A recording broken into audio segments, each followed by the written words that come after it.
मतलब होता है।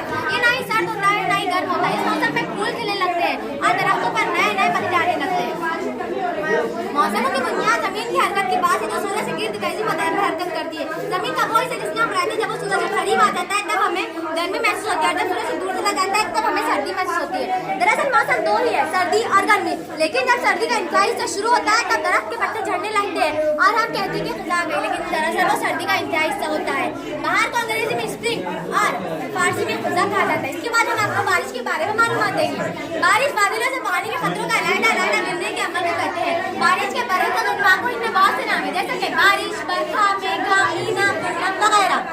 भारत की रियासत मेघालय का नाम वहाँ बहुत ज्यादा बारिश होने की वजह से है। बांग्लादेश का एक दरिया का नाम मीना और मेघा से मिलकर बना है। समंदर और दरिया और झीलों की तरफ से पानी बुखारात बन के ऊपर की तरफ उठता है और बादल बनता है और फिर ये बादल बारिश की शक्ल इख्तियार कर लेते हैं।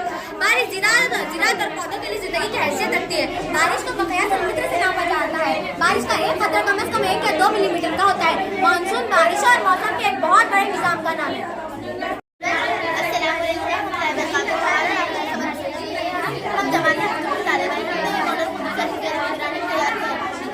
आज मैं आपको मौसम सरमाया मौसम गर्मा के बारे में मालूमात देंगे। मौसम सरमाया हिंदुस्तान में तमाम के इलाकों के चार मौसमों में से एक है। हिंदुस्तान के इस इलाकों में शामिल है।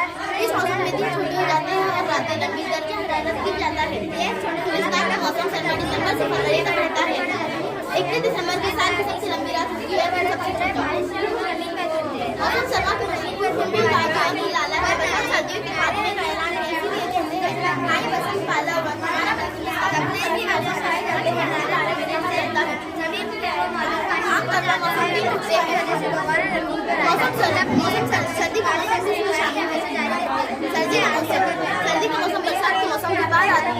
का मौसम के बाद आता है।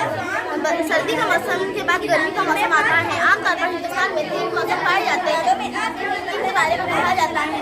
सर्दी का ये मौसम बहुत ही फायदेमंद मौसम होता है। इस मौसम में आदमी को बहुत हल्का पड़ जाता है।